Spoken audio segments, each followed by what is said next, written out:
We are joined right now by General Jack Keane. Good morning, General. Yeah. Good morning, Julie. General, today is the 50th anniversary of the Fall of Saigon. That is a enormous thing to remember and to mark. It was a pivotal moment that essentially ended the Vietnam War in 1975. We'd love to hear your thoughts on this important day. Well, I think one we honor those who served in that war certainly, and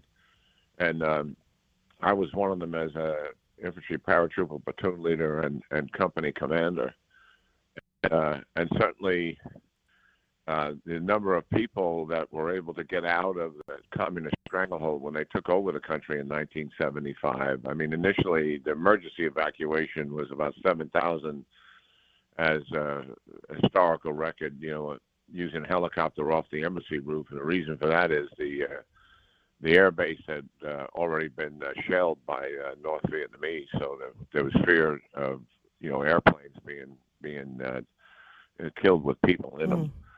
But eventually 800,000 people fled. I think about somewhere in the neighborhood of a couple 100,000 came to the United States after the fall in the years following, and certainly they have added significantly to the United States as another group of immigrants who came to the country seeking freedom and helped to make the country better. But yeah. The other thing is, it reminds me, I mean, as a military person, we had the wrong strategy for 3 years under Westmoreland. We were fighting an unconventional army and an insurgency, which was really the driver. We were doing that with conventional military tactics because we were a European-based army essentially at the time, and that went on to 68, and by then we started to lose political support, and we put Creighton Abrams in as the general to succeed him, and he turned the strategy upside down completely. He put in play a counterinsurgency strategy, and by 71 is a documented historical fact. The Viet Cong insurgency was defeated, right? But by then there was no political support left for the war. That's the reality of what we faced. And in 74, after the peace agreement in 73 that Henry Kissinger fostered, which was a fundamentally flawed peace agreement, it was an immediate ceasefire, U.S. withdrawal all troops in 73, but we left Vietnamese troops, multiple divisions in South Vietnam. As soon as the peace treaty was signed and we began to pull our troops out, we had 60 days to get them out of there. As soon as those troops got out of there, the Vietnamese attacked in 73, and we stopped it using air power. We still had advisors there.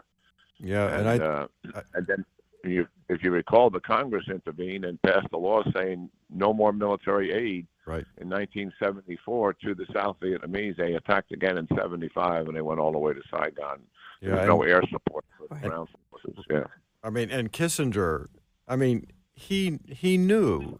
I mean, it's come out that he knew that the North Vietnamese would not abide by the peace treaty. It was just a face-saving way of getting the Americans out. But, the question I wanted to ask you is, look, I hate to admit I'm old enough that I watched the Vietnam War nightly on Walter Cronkite and Huntley and Brinkley. And I remember when Saigon fell, and I never thought we would see that kind of a humiliating withdrawal again, and yet we saw it again in 2021 in Afghanistan. Yeah, no doubt about it. And our President Biden said that there would be no repeat of what took place in Saigon, never. If you recall his reaction to a question, and actually what took place in Kabul was considerably worse, and we all witnessed it, and those were results of strategic mistakes that led to that. Certainly, an unconditional surrender with the Taliban, no ceasefire, no peace agreement, no negotiations with the government. Those were the conditions that were passed up by the Biden administration. And when he said a date certain and no conditions whatsoever, I mean, he didn't even set the conditions.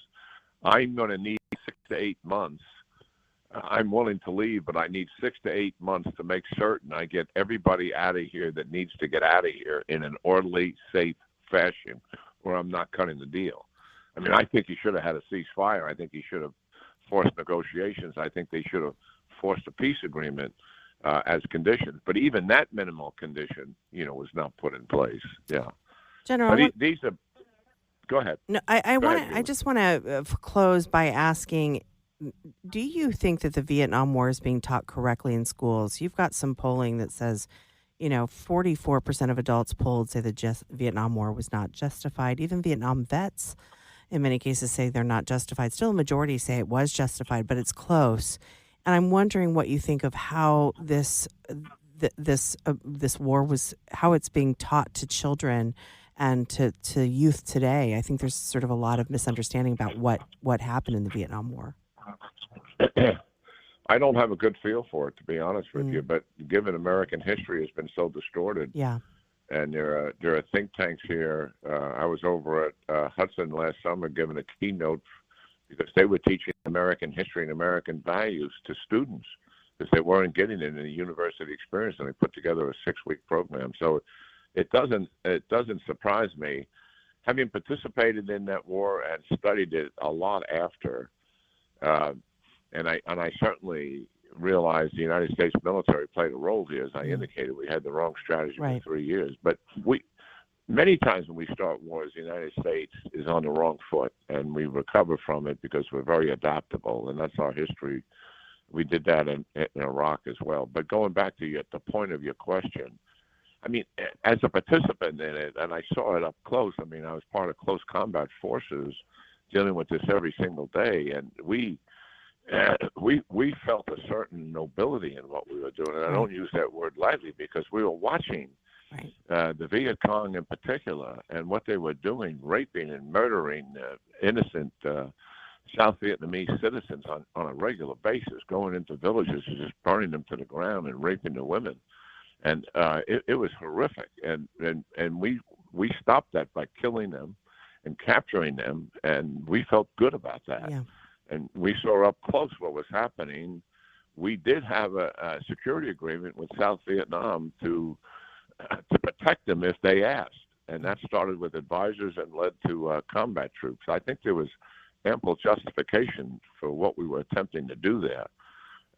But as I said before, if we had put the right strategy in place from the beginning and brought this to a reasonable end in a few years with some political stability, we would have had a different answer.